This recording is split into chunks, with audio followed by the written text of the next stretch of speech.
Welcome to Fairy Tale Flip. My name is Vanessa Y. Rogers. I'm the hostess of Fabric of Folklore, and this is Donna Lee Fields, hostess of Doorways to Learning and Scaffolding Magic, where she has lots of educational tools for anyone in the education field.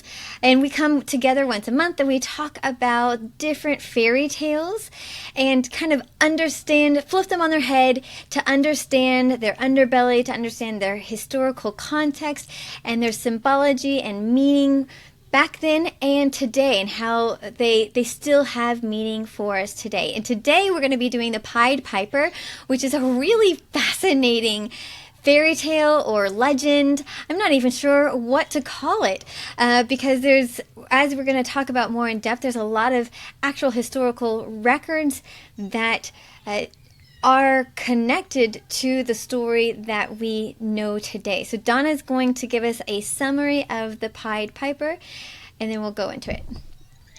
Yeah, I'm really excited about this, Vanessa. I was just telling you before we pressed record, I don't even know how I came up with this because I haven't thought of this story in ages, but you asked me which one I might be interested in doing this month. And I said, you know that story with the children being let out of town and never seen again? It's the Pied Piper. So we both liked it.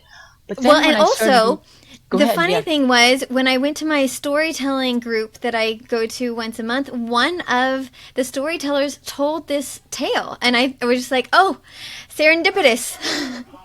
There's got to be some spiritual meaning. There's some meaning. And we're going to be talking about the historical theories related to this story, which I didn't expect. And that's where I really got excited. So I know Vanessa wants me to give the summary. So I'm being a good girl, and I'm going to give you the summary first, and then we'll get into all the other theories and symbologies and details and stuff. So the Pied Piper is about a town that's really in Germany called Hamelin. And it was a town of honest people, the story goes, the honest people who, as time went by, became very rich. And Vanessa, I'd love to tie this into our talk from last month with Lauri the witch and the Sampo, and how the enormous wealth that the people earned from the Sampo caused corruption and greed, because it happened in this story too. And as the town became rich, it also became infested by rats. And they'd always had rats, but suddenly there were rats everywhere. They ate all their food, their clothes, and even parts of their homes. So the townspeople went to the mayor and begged him to do something about it. It wasn't a female mayor at the time. And he hired a Pied Piper who promised to rid the town of rats. And the mayor was ecstatic, and the people were ecstatic. And he promised to pay the Pied Piper 50,000 florins, or different denominations of money, even gold, some versions say. An enormous amount of money, let's just say. An enormous amount of exchange of energy. And so the Pied Piper played his pipe, enticed the rats into the river. They were all washed away, and in the morning there was not a single rat in town. But when the Pied Piper went to ask for his recompense, the mayor would not even give him a fraction of the money. So at dawn, he said, "You will regret that decision." That's a scary sentence in itself. At dawn the next day, he started playing his pipe again, and only the children of the town heard him, and he magically drew them up into the mountains, into a cave, closed the cave, and they were lost forever. So that's the story. That's interesting because I have not read a version that includes the town becomes wealthy. I always love that you find different tellings than I find, but that was new information for me. So what I'm curious about is, which version of the story did you record? Because I haven't heard it yet. Well, I've actually done a recording of the Robert Browning poem, and which I really like because it's very illustrative and descriptive, and it's really cleverly written. He writes a lot about how the rats are kind of taking over, and you see the rats in the baby cradle and nibbling on cheese and jumping off of men's hats. And then I don't know where the other tale came from. I think one of the recordings, the most popular one, was from the Grimm Brothers tales, but it's very bare bones, and so a lot of people took that and they embellished quite a bit, and so my version is very embellished from the Grimm brothers version, as most I'm fairy so tales are. surprised. It's interesting. I was going to write you last night and ask you which version you were going to read, and the last one I expected to read was the Browning version. It's absolutely beautiful. It's poetic. It's in a poem version and stanza, and usually like the Grimm's version. But there's also one by Goethe, which you probably also know, plus other ones. Why did you decide on the Browning poem? Well, I just liked how descriptive it was and how colorful it made the story. It made it really come alive. It was longer than a lot of the ones I had come across. And I liked how it described the Pied Piper's clothing as well, and his look. Very important. Yeah. Yeah, and how he really stands out as a foreigner. And so this is really important to our audience, our listeners as well, because we want fairy tales for our children and the children we know around us to be interested in. And I love the storytelling you do by yourself, and I also love the ones you do with your children when they're actually listening to you. Would they have listened to you if you had read them the Browning's poem? I don't know, because, I was thinking about this recently because I was reading a book. What was it called? The Lion Women of Tehran. And it takes place in Iran during the period of prior to when the government is taken over. And so during the time period when women were free to dress and they were becoming career women, and there was a lot of upward mobility for women. And then it obviously turns into an authoritarian government that makes them dress a specific way and it really constricts women's freedoms. But in Iran, they really value poetry. That's one of the things that they really push in their education because it's part of their history. And so they memorize poetry and they recite it for each other. And I think that's really fascinating because I really feel like poetry has gone out of favor in America, or if it is in favor still, I'm not in those circles. I've never really I've never been good at writing poetry, and sometimes when it's being read to me, it puts me to sleep. It's hard for me to pay attention to, and it might just be because I'm not used to it. It's not something I'm accustomed to paying attention to, and the rhythmic element of it is harder to grasp in my opinion, without like pictures to keep me engaged. So I can't even remember what the question was. What was your original question? About choosing Browning over the Grimms. Yeah, and and the Grimm story is just so bare bones. There's not a whole lot of meat to it. No, the Grimm's version has a really important element. They added the rats into the story, which is fascinating in itself and very symbolic. But I just wanted to stay on Browning for 1 minute because I read the poem first, and I thought, this is not what I remember the story to be. This is just so whimsical. And it turns out, Browning wrote it for, I think, his manager's son. Yeah, it was designed to be light-spirited.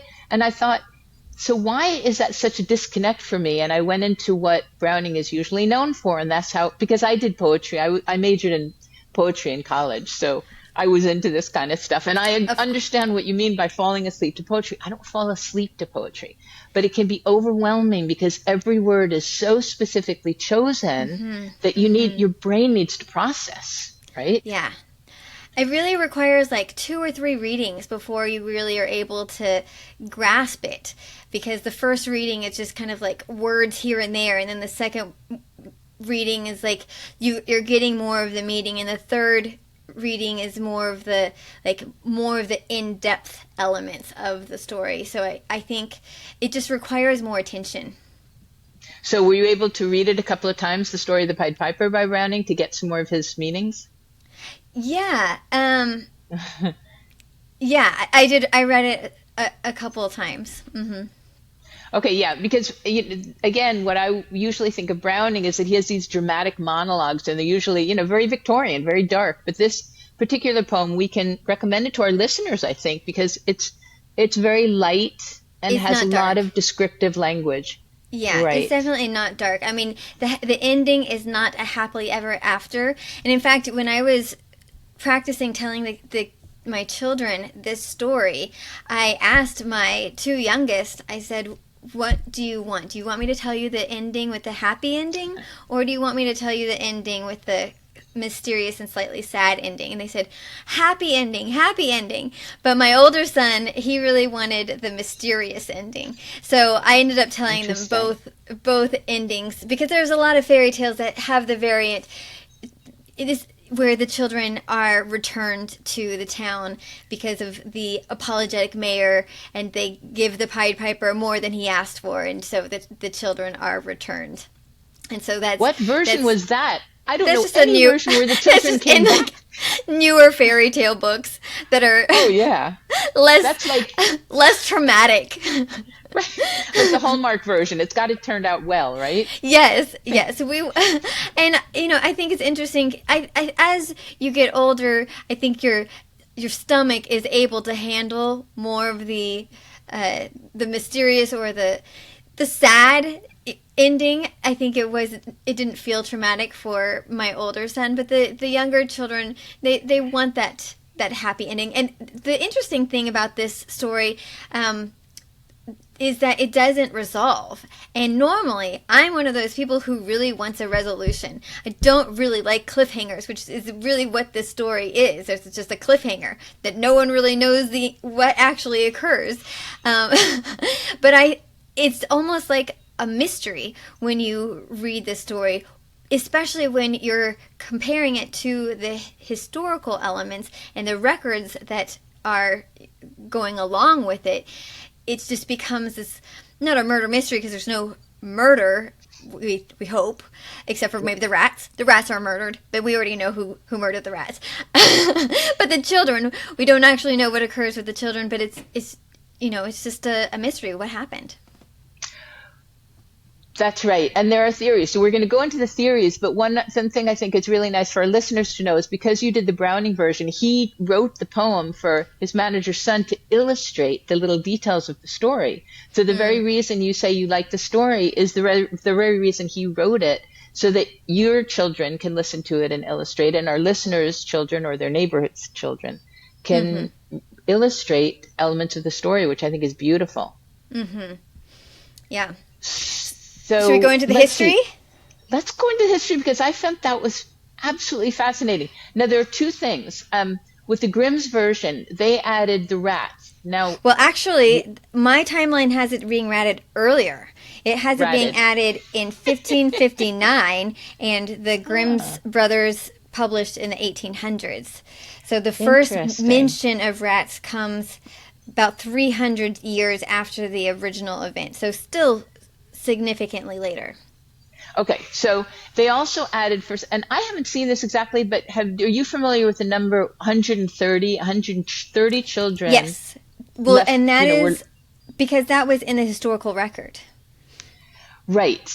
So if you go to Hamelin, there are plaques that say 130 children disappeared. Now, of course, some of that could be for tourists, to draw them in, but there are historical records. So should we go into the historical records? Yes. So I'll just start with the first date. We believe that the occurrence occurred in 1284. So this is medieval Germany. I'm not sure the stretch of when medieval times began and ended, but it's. Do you know? Yeah, it's like the 400s to about the 1600s. Okay. So the alleged disappearance of the Hamelin children occurs on St. John Paul's feast day. And so they're feasting, and the Pied Piper, and then so we only know that because there was a town record 100 years later that plainly states it is 100 years since our children left, and that's the first document. But then so 1284, 1300, a stained glass window is installed in the town church. It does not exist anymore. It was destroyed at some point, but the stained glass window is documented, and it depicts a colorfully dressed piper leading children in white away. Right. Okay. So no, I want you to keep going because I have them not as a timeline, but rather the causes. So why don't you keep going in the timeline, and then I'll add my causes. 1370, monk Heinrich of Hereford has this Latin verse that is really interesting because it's written in the back of a chronicle, the Golden Chain, and it's handwritten in a different handwriting. And so it seems like it's just notation to himself. But this is what it says. Here follows a marvelous wonder which transpired in the town of Hamelin in the diocese of Minden in the year our Lord 1284. A certain young man, 30 years of age, handsome and well-dressed, so that all who saw him admired him because of his appearance, crossed the bridges and entered into the town by the west gate. He then began to play all through the town a silver pipe of the most magnificent sort. All the children who heard his pipe, in the number of 130, followed him to the east gate and out of the town to the so-called execution place or Calvary. There they proceed to vanish, so that no trace of them could be found. The mothers of the children ran from town to town, but they found nothing. It is written, a voice was heard from on high, and a mother was bewailing her son. And as one counts the years according to the year of our Lord, or according to the first, second, or third year of anniversary, so do the people in Hamelin reckon the years after their departure and disappearance of their children. This report I found in an old book, and the mother of Dean Joan von Lude saw the children depart. So this is written maybe like 80 years after the event was said to have occurred. And the town, when it's making its records, it will state how many years after the children disappeared. So it's continuously referenced as a very important time that occurred in the town that fundamentally changed the town. Okay, so while you're talking, it just really highlights to me the whole idea of myths and fairy tales that we've talked about so often, that there's a need for the adults to make sense of the world going around them. So why do they talk about 130 children? Why do all the children who are the literal future of any town, why are they sort of celebrated in a dark way by this story? And what you're saying, I mean, one of the possible answers could be natural causes. There was a plague and 130 children died of a plague. And the only way the adults could sort of process this was by saying there was a person who came and seduced them out of the town, and we don't really know what happened. The execution ground is what you were saying? What a horrible image, right? Yeah, a place named Execution.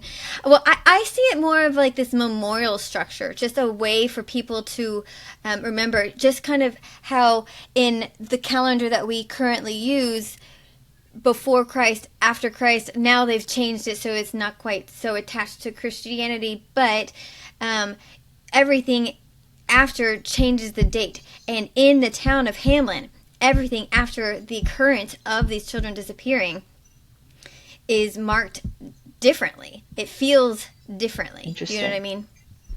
I do. Okay, so you have more. If it's all right, I just want to add a couple of things that, from what you're saying, in any year, in any part of the timeline, again, this could just be for adults processing it, because some of the theories are that it was the plague. Some say that 130 children were drowned in the river, or they were killed by a landslide, or there was a sinkhole that collapsed when they were at a camp, or camping.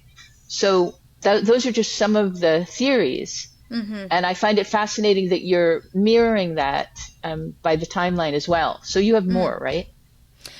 Just one more date. It's just another manuscript in the 1400s that is, they reiterate all the children who heard his pipe, and the number of 130 followed him to the east gate and out of the town. And it's this, so it's just basically the same, but it's just another recorded manuscript that talks about it. Okay, And so because there's after that is the Grimm tales, and that I think that there's a lot more in the timeline, but those are the main ones to follow. Because Robert okay. Browning and both Grimm live in the 1800s and print in that time period. All right, that's very interesting. And then we have some modern versions, but there aren't a lot of modern versions except the one where the children go back, which is really kind of Yeah. it kind And of messes with the whole moral of the story. well, but see also because of the addition of the rats, that's when it really becomes a moral fable. Whereas before, the story is more of a layered cultural memory. Right, so they add the rat element to kind of round out the story, to give a reason for why someone would lead children out, to make sense of the story, because as it stands it makes very little sense unless you lob on some different reasoning. And so that element of the rats is added to kind of give it that narrative structure. Yeah, I like that. It does make sense. And again, it just shows that rats probably didn't have anything to do with the original disappearance, if there really was a disappearance of 130 children, but there probably were. I mean, there were even theories that this had to do with Genghis Khan and his invasion of Central Europe. Oh And my that, goodness. Okay, I I want to know. hear theories. Let's go into the theories, and then we can go into themes, because I want to hear all the theories that you found. All right, start with the Genghis Khan. Okay, well, Genghis Khan, I haven't gone into really deeply, but I find it really fascinating. He said because of Genghis Khan, two of his grandsons were controlling the Central Europe. The Pied Piper, the appearance, the legend of the Piper came in as early as the 13th century to sort of explain how, the Genghis Khan, if you know anything about the history, the Mongols were pretty ferocious and they're pretty unforgiving people. As far as I know, I don't remember being there if I was there in a past life. And so they had to make sense of it and created the legend. But you really want to get into all the theories. All right. Yeah. Hold on. I'm going to have to. Well, I'll give you some of my theories while you're looking for yours. Please, go ahead. Okay, so one of the ones that the historians really feel like makes the most sense today is the organized migration.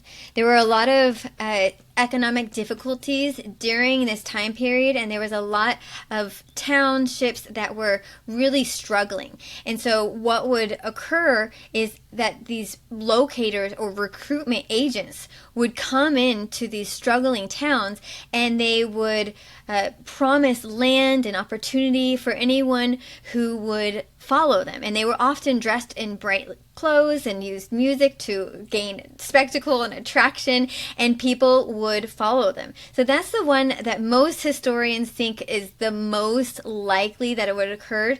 There is a linguist, I can't say his name, Jürgen Udolf. Sound good.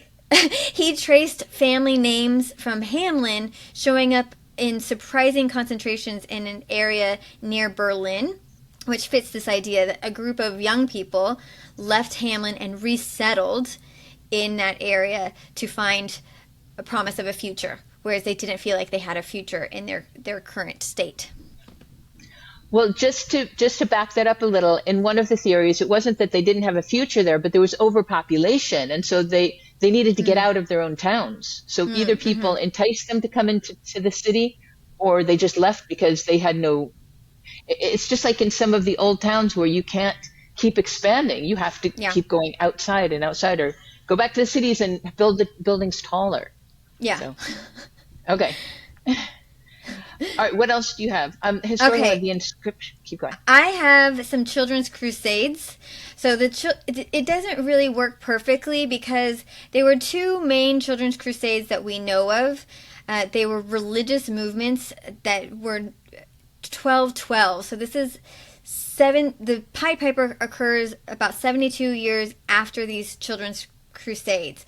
There was one in France that was led by a shepherd boy, and then there was one in Germany led by Nicholas of Cologne, and thousands, possibly tens of thousands of mostly poor young people, and not all children, reportedly set out believing God would part the sea for them. They could peacefully reclaim Jerusalem. and they hope that divine intervention will help them succeed where the armies failed of the other crusades. So it was more of this mass devotional movement rather than an organized crusade for the children's crusades. They believe that most of them never reached the Holy Land. A lot of them dispersed or starved or were sold into slavery. So that was what occurred in 1212. So it's less likely that would have actually occurred so much later in the date, because that religious movement was not quite as fervent during that time period. So that one is a little bit more out there. Then, like you said, an accident or a natural disaster, that's very plausible that those occurred. And then a plague or disease. Now, it was not likely the Black Plague, because this occurs decades later in 1347 to 1351. So if it is the bubonic plague that is hitting them, it's a more local epidemic rather than the pandemic that they experienced all across Europe. Or it could have been a smaller disease outbreak that occurred, or contamination of grain, dysentery or typhoid from contaminated water. So anything along those lines. Those were the theories that I came across. There were more. There were a lot more. We could spend the entire podcast episode really covering all of the theories. Okay, so if we can circle back to the theories. Can we talk a little bit about the lessons from the Pied Piper, the moral lessons? Yeah. So I didn't really cover lessons so much as just themes. So I would love to hear.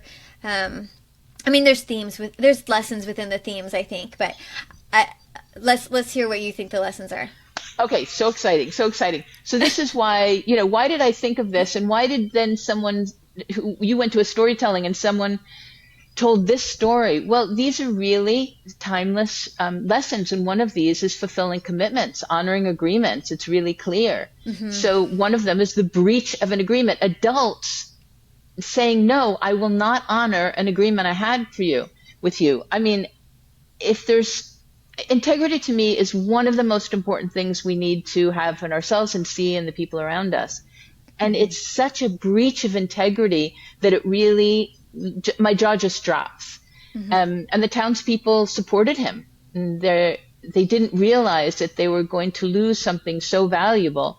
But it doesn't matter if they lost anything. What they lost was integrity. They lost their honesty. They lost their commitment. So that's one of the morals that we have from the story. I will add to that we have this concept from the Pied Piper, pay the piper. That is part of our cultural language. Pay the piper. We all understand what that means. If you don't pay the piper now, you're going to pay him later, right? In one way or another. That's right.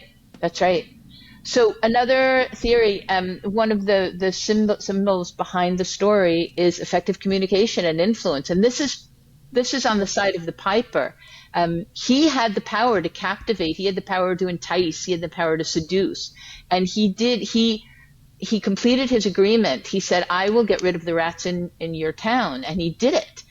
But what he also did is he said very clearly, you are going to be sorry for not keeping your side of the bargain. And he was able to complete that side of his communication as well. Mm-hmm. So he had a vision.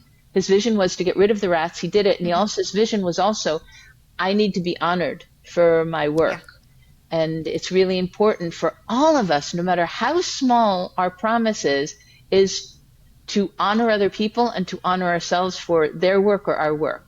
Does that resonate with you? Yeah, in fact, I framed it as a legal authority versus a charismatic authority. And the piper is really this charismatic magnetism, appeal, emotional appeal to the people, whereas the legal authority, the mayor represents this power, this legal authority that assumes it cannot be held accountable. And interesting. He stands for an institutional governance that is ultimately unethical, which is something that we see both of these still in modern times today. So that's right. It's interesting to see that we as humans seem to have the same issues that we continuously. Right? What is this about? When does our learning curve go up? I know. Shouldn't we be learning lessons by now? So then this ties right into that, the consequence of short-term versus long-term thinking. And it's, again, integrity is the most important underlying theme here. But the mayor just was looking for short-term gain. He wanted the rats gone, and he wanted his bank account, so to speak, to stay the same. But the long-term consequence is losing the future of the whole town, literally by losing the 130 or however many children there were. And so this is about ethical business practices. Yes. And I think there are decisions that we always make. My sister, for instance, is just starting her own business, and she is incredible. She surprises me at every turn, because at some point I will always say, well, I'll give so much, but what I really, I'd really like to make sure that people pay for this, this, and this. And she says, I want to donate. I want to donate here, here, and here. And I want people to understand that when they invest in my business, they're actually donating for charities. And so she's thinking the really long-term practices. How do you feel about that? Yeah, I agree. When we breach trust, when the trust is destabilized, then it's really hard to gain that back. I think That's right. it's once the mayor does this in the story, anyone else who hears about this story will not perform services for the town. And one That's of right. the themes of that I was covering is the outsider as necessary and dangerous. So the piper represents this liminal stranger, someone who stands outside of the community, yet holds this transformative power, and he comes in and performs something that no one else in the town is capable of doing. So he's highly valued in this crisis moment. But before and after this crisis, he is quickly devalued. So it can be represented by an expert, an outside intellectual, an artist. A lot of times these people are not valued unless there is an absolute crisis when they are needed in the moment. And then later on, they're kind of swept aside.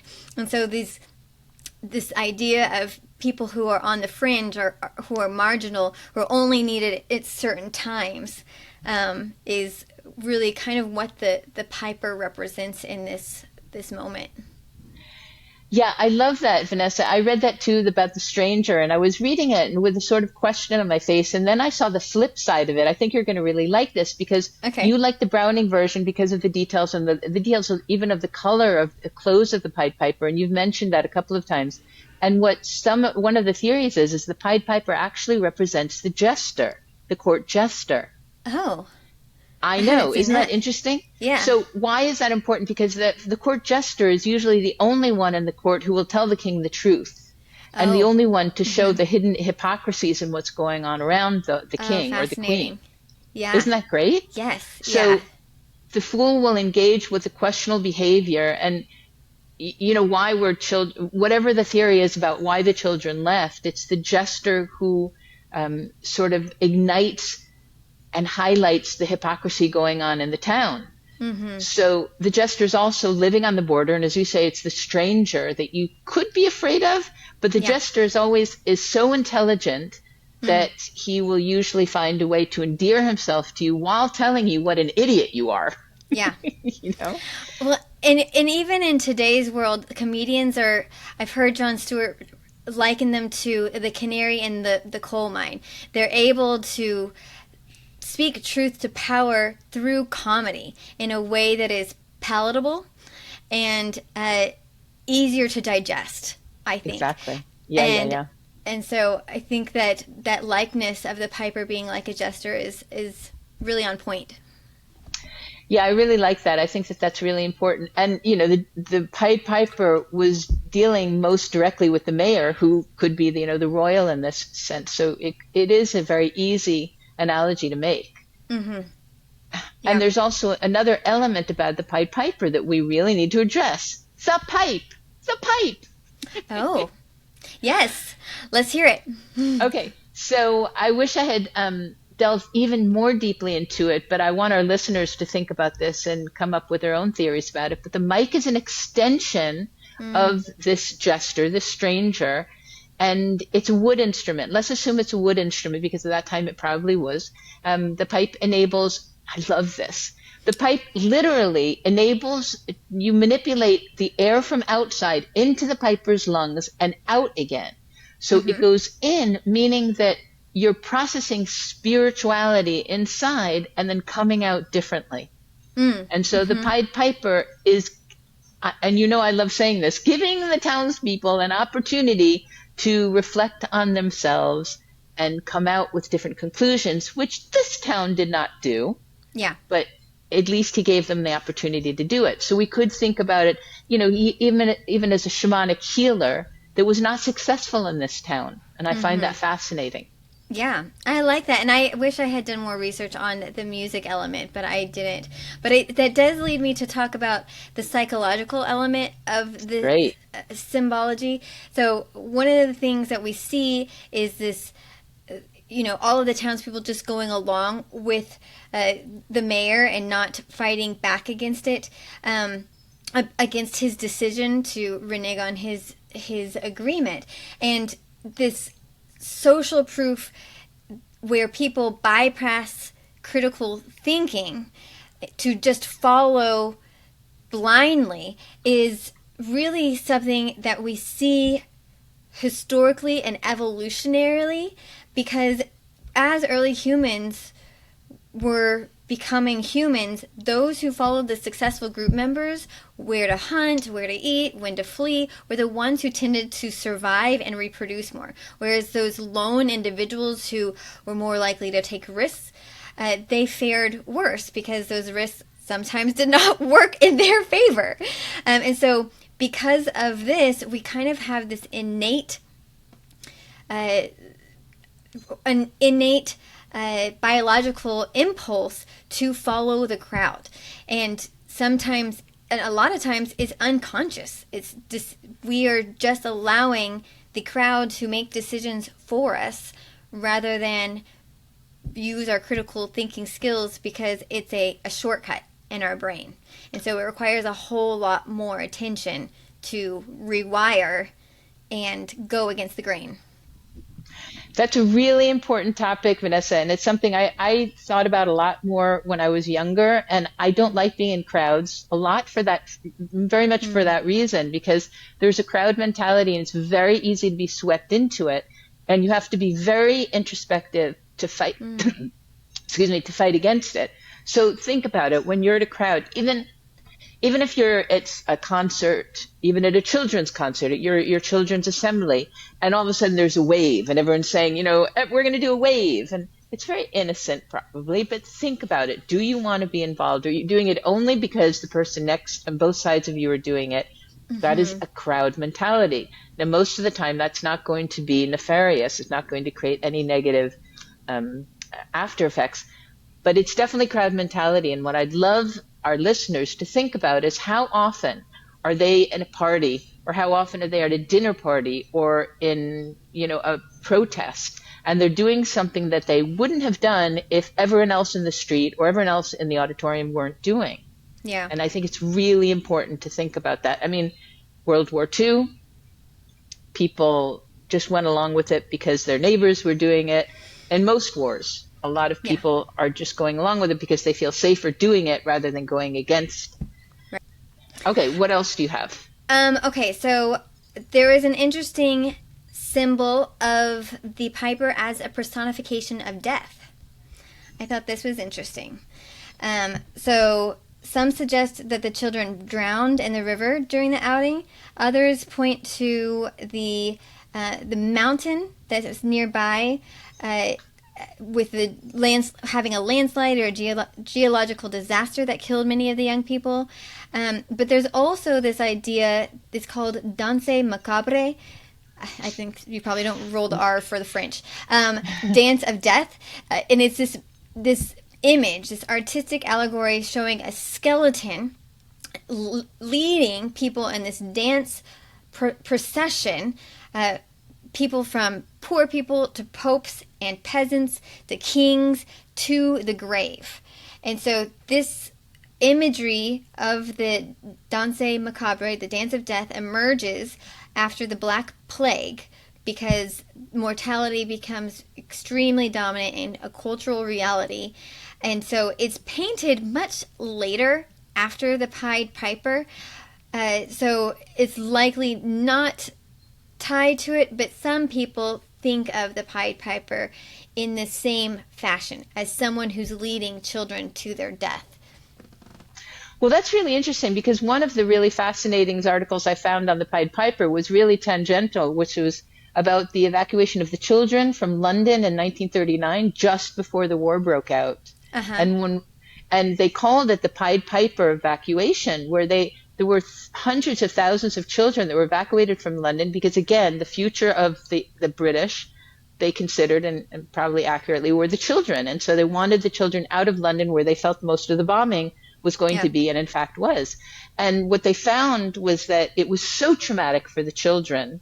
They were separated within one day. Within one day, the parents had to evacuate, to pack their children up and give them to strangers and be shipped out to the countryside. And what they found was the children were much more traumatized by the evacuation than the bombing itself.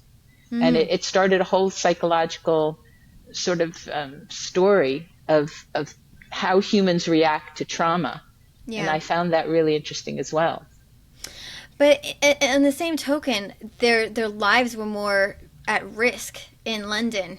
I mean, they did suffer psychological trauma, but what is worse, I guess. Right.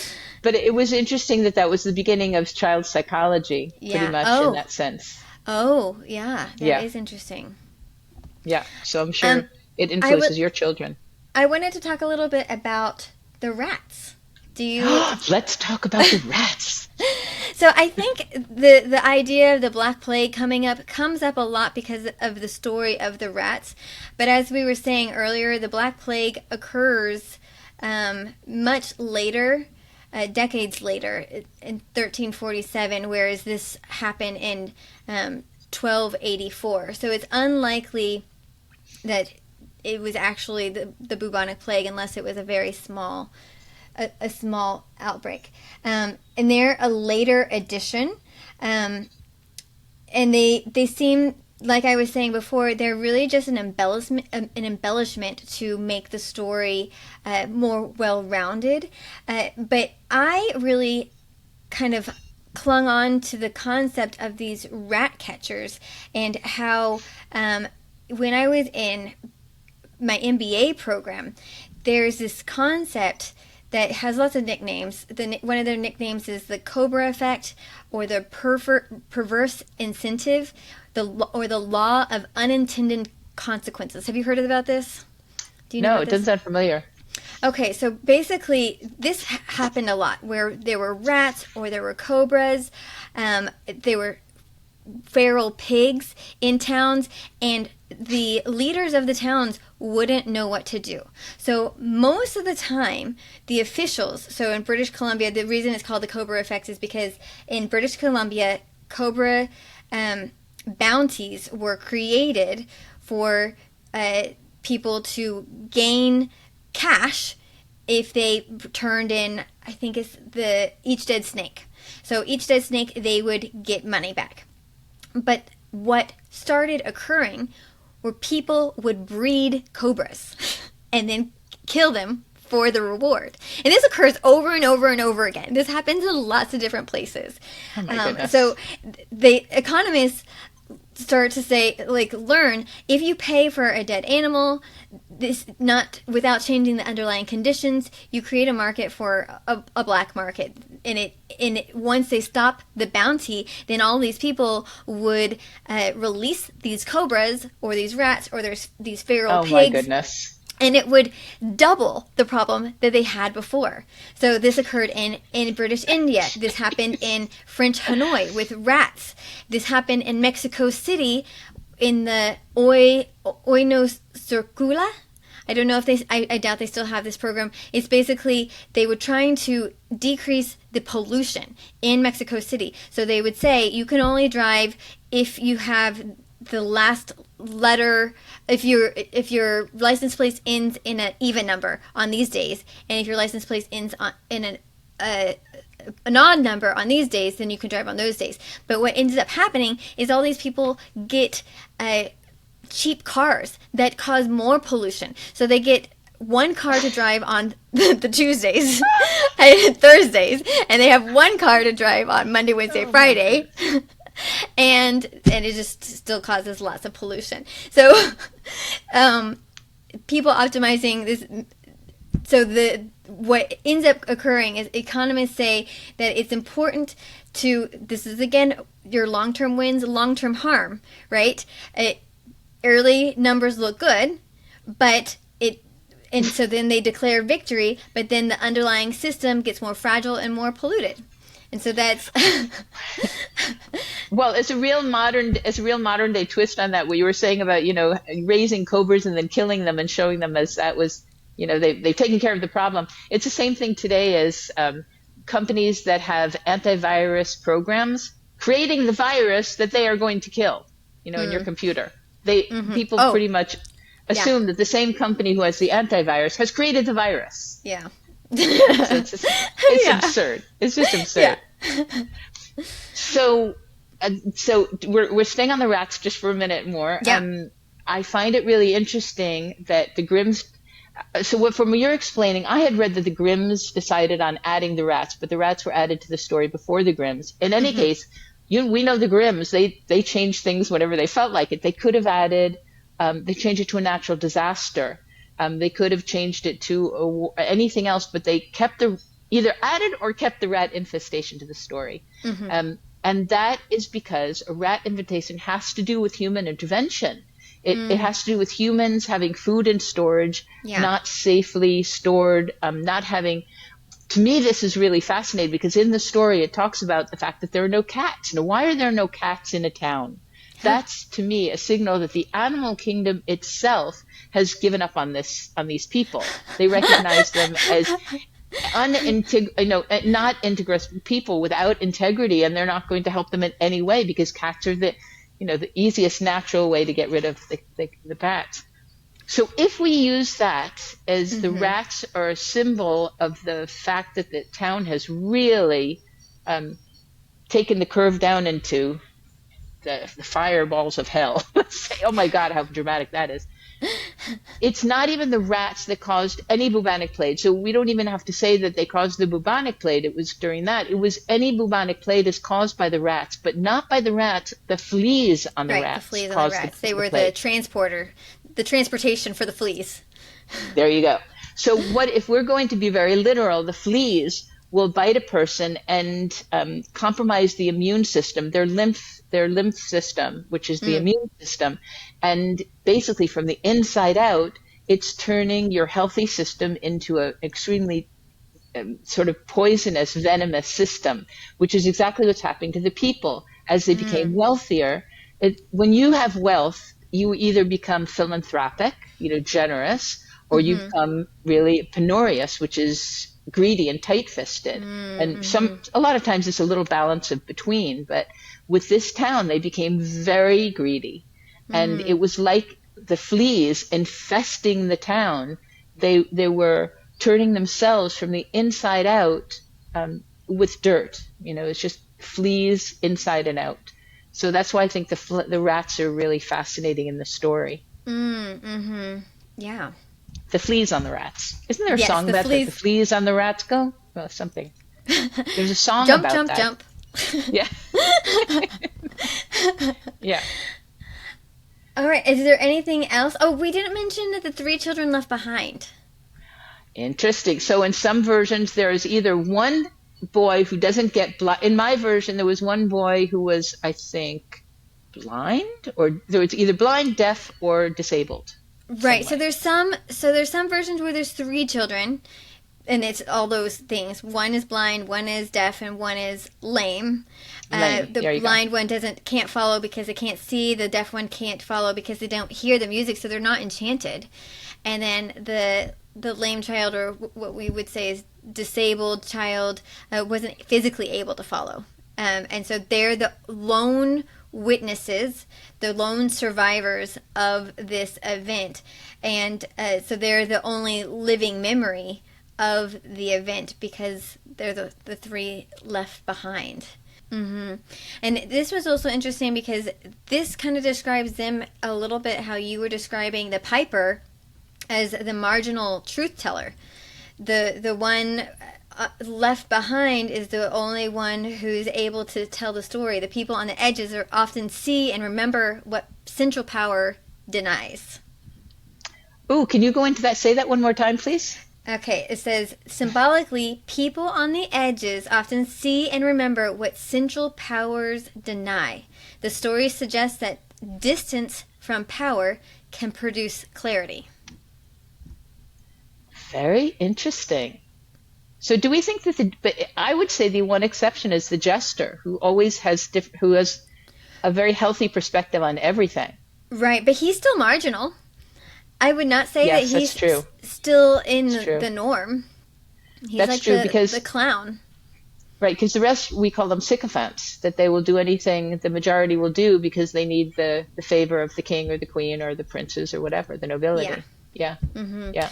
Also in the Robert Browning version, the piper, so this is not the children, I'm going back, I'm switching around. The piper is described with swarthy skin, which is another way of saying dark skin. So it indicates that he's outside quite a bit, possibly a foreigner, although he is described with blonde hair and blue eyes, but definitely different than the people in the town who probably are more pale skin, because Germany. I have a lot of German heritage, and my skin is very red. I'm less white and more red. Okay, so I guess the question is, you didn't ask me, for the first time, you didn't ask me, why did I want to choose this story? And so I'm going to ask you in a different way. Now that we've gone into the story and talked about its really intricacies and the historical context and the morals that we can learn from it, is it a story that you'd want your children to really sit down and think about, to listen to and think about? Yeah, I think there's a lot to digest, and there's a lot that they can perceive on the outside. I've been doing a performance for children called it's like preschool and kindergarten, and I've been doing Stone Soup, and the moral of that story is really evident if you're a little bit older, but pre-K and kinder, they're still having a hard time grasping what's happening. Kind of how I was describing poetry, how you have to read it multiple times in order to really grasp on to the fundamental meanings.